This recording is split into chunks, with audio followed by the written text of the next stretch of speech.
नमस्कार। आज हम वाल्मीकि रामायण के एक बहुत महत्वपूर्ण प्रसंग के बारे में बात करेंगे। मैं सत्येंद्र विष्णु सिंह सनातन धर्म की रिसर्च में लगा हुआ हूँ। प्रसंग है कि श्री राम ने किष्किंधा नरेश वाली का वध कर दिया है। वाली की पत्नी तारा, उसका पुत्र अंगद, भाई सुग्रीव और सारे वानर प्रजा वाली की मृत्यु पर बहुत रो रहे हैं और शोक प्रकट कर रहे हैं कि वाली का अंतिम संस्कार करना है, इसका किसी भी ध्यान नहीं है। श्री राम ने सबको समझाते हुए जीवन का बहुत बड़ा ज्ञान दिया। श्री राम कहते हैं कि संसार में काल अर्थात नियति अर्थात समय सबका मूल कारण है।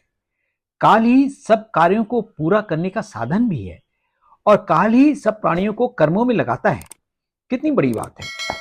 श्री राम आगे कहते हैं, न कालः कालम त्येति न कालः परिहीयते स्वभावं च समासाध्य न कश्चिदिति वर्तते। काल भी अपनी व्यवस्था के विरुद्ध नहीं जा सकता है। काल कभी कमजोर नहीं पड़ता है। जो मनुष्य का प्रारब्ध होता है वह उसका स्वभाव बनता है। कोई उसका उल्लंघन नहीं कर सकता है। श्री राम आगे कहते हैं, न कल्यस्यास्ति बंधुत्वम न हेतुर्न पराक्रम न मित्र ज्ञाति संबंध कारणम नात्मनो वशा।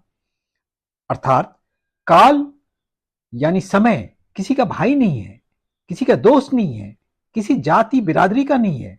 उसको कोई वश में नहीं कर सकता है। उस पर किसी का पराक्रम नहीं चल सकता है।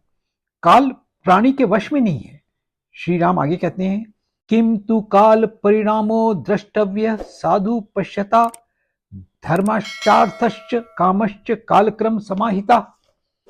अतः अच्छे विचार वाले बुद्धिमान पुरुष को सब कुछ काल का ही परिणाम समझना चाहिए। धर्म अर्थ काम भी काल के क्रम में ही प्राप्त होते हैं। अर्थात काल नियति या समय बहुत शक्तिशाली होता है। संसार की घटनाएं अच्छी बुरी काल के अनुसार होती हैं। यह समझकर व्यक्ति को अपना काम अच्छी तरह से करते रहना चाहिए, क्योंकि काल का चक्र घूमता रहेगा और उस पर किसी शक्तिशाली मनुष्य का, राजा का वश नहीं होगा। श्री राम ने काल की शक्ति अच्छी तरह समझा दी कि काल को भगवान का रूप दिया गया है। श्रीमद् भगवत गीता में श्री कृष्ण अर्जुन को जब गीता का उपदेश देते हैं तो वे भी कहते हैं कि मैं काल हूं, मैं समय हूं। तो श्री राम और श्री कृष्ण काल को बराबर महत्व देते हैं। काल अर्थात समय अर्थात नियति ईश्वर का रूप है और उसके वश में संसार की गति होती है। ये समझकर व्यक्ति को अपना काम ईमानदारी से करते रहना चाहिए। हम आगे फिर मिलेंगे। जय श्री राम।